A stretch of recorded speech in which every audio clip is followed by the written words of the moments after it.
아침에 일어났는데 나 어제 뭐 먹었지? 싶을 만큼 손발이 붓는 느낌 없으셨나요? 범인은 바로 나트륨입니다.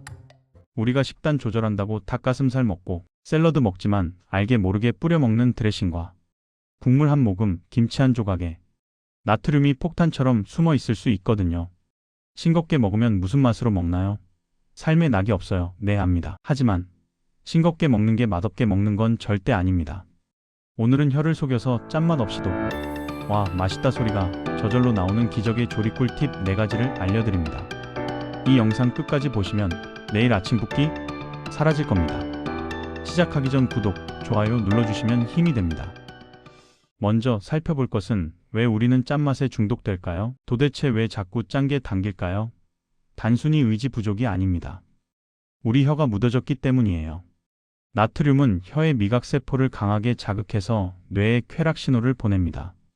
이 자극에 익숙해지면 더 강한 짠맛이 들어오지 않는 이상 뇌는 맛이 없다 혹은 무맛이다라고 인식해버려요.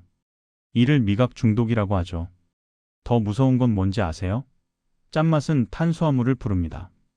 짭조름한 찌개를 먹으면 흰 쌀밥 생각나죠? 라면 먹으면 국물에 밥 말아 먹고 싶죠? 이 공식 때문에 나트륨 과다 섭취는 결국 칼로리 과다 섭취로 이어지는 직행열차입니다. 이번 영상의 핵심은 입맛 성형입니다. 2주만 딱 참으면 우리 혀의 미각세포가 재생되면서 본연의 맛을 느끼게 되거든요. 그럼 그 2주를 버티게 해줄, 아니 즐기게 해줄 비법 알려드리겠습니다. 첫 번째 비법, 짠맛의 빈자리, 감칠맛으로 채워라입니다. 첫 번째 비법 드립니다. 소금을 줄이면 맛의 기둥 하나가 빠진 것처럼 허전하죠? 이 빈자리를 MSG의 원천, 감칠맛으로 채우는 겁니다. 가장 쉬운 건 육수예요. 맹물에 채소 삶으면 맛없죠. 하지만 다시마와 말린 표고버섯을 우린 물을 사용해 보세요.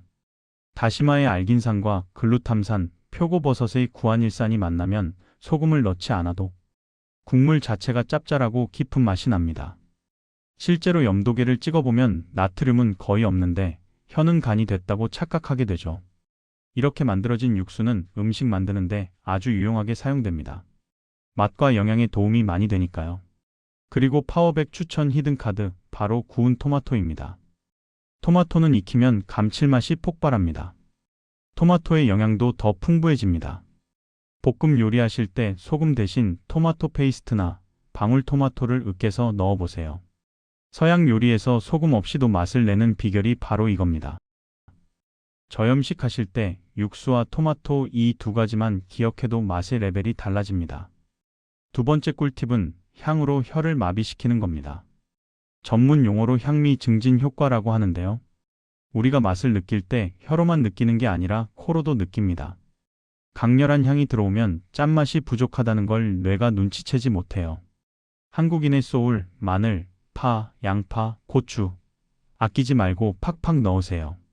특히 기름에 마늘과 파를 먼저 볶아 향신 기름을 만든 뒤에 재료를 볶으면 간을 거의 안 해도 풍미가 꽉 찹니다. 여기에 자신이 좋아하는 재료들을 넣어 같이 볶아 드시면 몸에도 좋고 맛있게 먹을 수 있어요. 매운맛을 내는 캡사이신도 짠맛을 보완해주는 역할을 하니까 청양고추를 송송 썰어 넣는 것도 아주 좋은 방법이죠.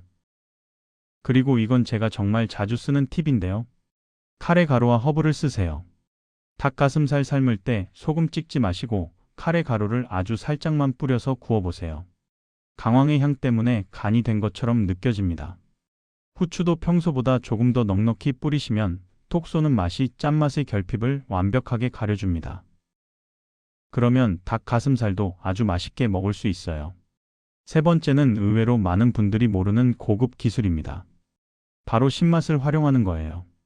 식초, 레몬즙, 라임즙 같은 산성 성분은 혀의 미뢰를 자극해서 아주 적은 양의 소금도 더 짜게 느끼게 만들어줍니다.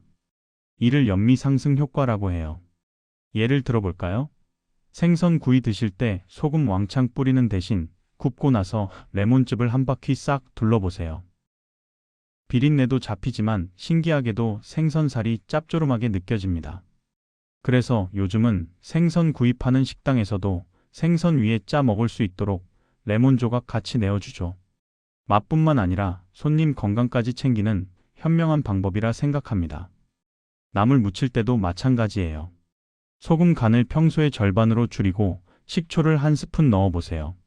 새콤한 맛이 입맛을 확 돋우면서 싱겁다는 생각이 싹 사라집니다. 특히 발사믹 식초 같은 풍미 있는 식초를 활용하면 드레싱 없이도 훌륭한 저염 샐러드를 즐길 수 있습니다. 마지막 네 번째, 이건 조리 과학입니다. 타이밍이 생명이에요. 보통 국 끓일 때 처음부터 소금 넣고 팔팔 끓이시죠? 절대 안 됩니다. 재료 속으로 소금이 다 스며들면 혀에 닿을 때 짠맛을 느끼려면 훨씬 많은 양을 넣어야 해요. 우리의 목표는 혀만 속이는 겁니다. 재료 속은 싱겁게 두고 음식이 완성된 후 먹기 직전에 음식 표면에만 살짝 간을 하세요. 이걸 표면 염분이라고 하는데요. 같은 양의 소금이라도 혀에 가장 먼저 닿는 표면에 묻어 있으면 훨씬 짜게 느껴집니다. 같은 원리로 국이나 찌개에 간을 하지 말고 건더기를 건져서 간장 소스에 살짝 찍어 드세요. 부먹보다는 찍먹이 나트륨 섭취를 30% 이상 줄여준다는 연구 결과도 있습니다. 조리할 땐 싱겁게, 먹기 직전에 살짝, 이 원칙만 지키셔도 절반은 성공입니다. 오늘 배운 4가지 비법 요약해 보겠습니다. 첫 번째 비법, 짠맛의 빈자리, 감칠맛으로 채워라. 두 번째 비법, 향신채와 향신료로 혀를 속여라. 세 번째 비법은 산미 신맛의 마법입니다. 식초, 레몬즙 같은 것을 이용하라. 네 번째 비법은 소금을 겉에만 묻혀라. 조리 타이밍을 변경해서 간을 하라 입니다. 자, 오늘 배운 4가지 공식 넣어서 조리해 볼까요? 천연 감칠맛으로 베이스 깔고 향신채로 냄새 잡고 신맛으로 혀를 깨우고 마지막엔 찍먹하기. 어때요? 이 정도면 저염식 해볼 만하지 않나요? 오늘 저녁이나 내일 점심 제가 알려드린 팁 중 딱 하나만 써서 요리해 보세요. 그리고 어떤 팁을 썼더니 맛이 어땠다? 댓글에 후기 남겨주세요. 건강을 응원해 드리겠습니다. 여러분의 맛있는 저염식 아이디어가 함께 식사하시는 분들의 건강도 챙기실 수 있습니다. 지금까지 나트륨 중독 탈출, 싱겁게 먹어도 맛있는 조리 꿀팁에 대해 말씀드렸습니다. 끝까지 들어주셔서 감사합니다. 파워있게 100세까지 여러분의 건강 파트너 파워백 건강연구소였습니다. 다음 영상에서는 자기 전 10분 혈액순환 돕는 기적의 스트레칭에 대해 알려드리겠습니다. 구독과 좋아요, 알림 설정하시고 계속 건강에 도움되는 정보 받으시길 바랍니다. 감사합니다.